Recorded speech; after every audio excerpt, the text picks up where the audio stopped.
পিতামাতা যদি মসজিদে যেতে নিরুৎসাহিত করেন, তবে কি তাদের কথা মেনে চলা সন্তান হিসাবে আমার কর্তব্য?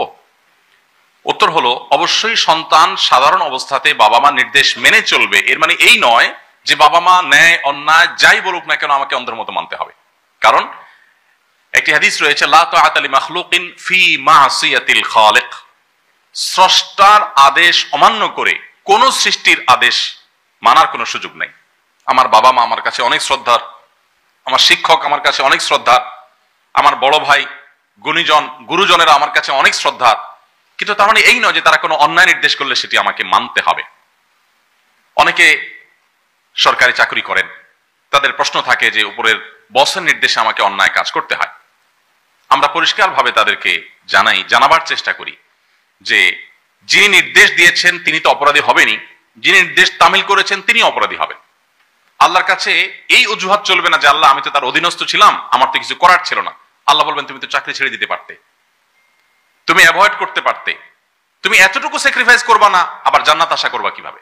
তো এই জন্য বাবা মা হোক আর যেই হোক না কেন, যতক্ষণ পর্যন্ত শরিয়ার সাথে সাংঘর্ষিক কোন নির্দেশ না দিবেন ততক্ষণ পর্যন্ত তাদের নির্দেশ আমরা মানতে বাধ্য। কিন্তু শরিয়ার সাথে সাংঘর্ষিক কোন নির্দেশ দিলে সেটি আমরা মানবো না। এই জায়গাটাতে আমাদের অত্যন্ত ক্লিয়ার এবং পরিষ্কার থাকতে হবে। এখন কথা হলো, শরিয়ার সাথে সাংঘর্ষিক বলতে কি বোঝায়?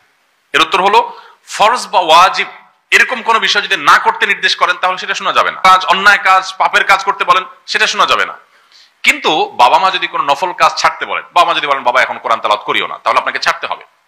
বাবা মা যদি বলেন তুমি এখন নফল নামাজ পড়বে না, তাহলে নামাজ আপনাকে ছাড়তে হবে, কারণ নফল নামাজ চাইতে বাবা মার নির্দেশ মানাটা গুরুত্বপূর্ণ। এই যে প্রায়োরিটি বোঝা, ইসলামের ক্ষেত্রে আমরা বেশিরভাগ মানুষ প্রায়োরিটি বুঝি না। না বোঝার কারণে আমরা কিন্তু সদিচ্ছা থাকা সত্ত্বেও ইসলাম থেকে বিচ্যুত হচ্ছি বা আল্লাহর নির্দেশ থেকে বিচ্যুত হয়ে যাচ্ছি। বাবা মার নির্দেশকে এত গুরুত্ব দিতে হবে, ইভেন আপনার বাবা মা যদি বলেন যে তুমি আর পড়াশোনা করার দরকার নাই বাবা, তাহলে আপনার জন্য পড়াশোনা করা কিন্তু ইসলামী শরিয়ার দৃষ্টিকোণ থেকে জায়েজ নাই। একটু ডিফিকাল্ট, একটু কঠিন আমি জানি, কিন্তু বাস্তবতা এটা। কারণ আপনার পড়াশোনা করা বলতে আপনার উচ্চতর ডিগ্রি নেওয়া, এটা আপনার জন্য ফরজ কিংবা ওয়াজিব না, কিন্তু বাবা মার নির্দেশটা মানা ফরজ ওয়াজিব। এখন আপনি বলতে পারেন যে বাবা মা বেবুঝা, তারা হয়তো শিক্ষা বঞ্চিত, অথবা তারা সাধারণ মানুষ, তারা বুঝে উঠতে পারছেন না, তারা যেটা বলছেন সেটা অযৌক্তিক, তারা বুঝছেন না, এর কারণে আমার কত ক্ষতি হবে। এরকম যদি হয় তাহলে বাবা মাকে আপনি কনভিন্স করতে হবে, সামহাও আপনি তাদেরকে বোঝাতে হবে। সন্তান জানে তার বাবা মাকে কি দিয়ে বোঝানো যায়, কিভাবে দুর্বল করা যায়, স্বামী স্ত্রী পরস্পরকে কিভাবে দুর্বল করবে, এটা প্রত্যেকে কম বেশি জানা আছে। একান্ত অমানুষ না হলে এগুলো ম্যানেজেবল, আপনি ম্যানেজ করে নেবেন।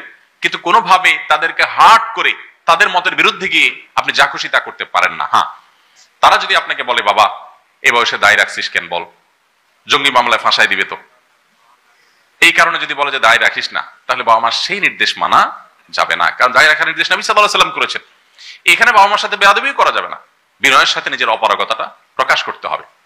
আল্লাহ তাআলা কোরআন কারীমে বলেছেন যে তারা তোমাদেরকে যদি, অর্থাৎ বাবা মা যদি তোমাদেরকে শিরিক করতে নির্দেশ করে, ফালা তুতি'হুমা, তবে তাদের সেই নির্দেশ মানবে না। কিন্তু মনে রাখবে ওয়াসাহিবুহুমা ফিদ দুনিয়া মা'রুফা, তুমি তাদের সাথে দুনিয়াতে জীবন যাপন করতে হবে, সংসার করতে হবে অত্যন্ত সুন্দরভাবে।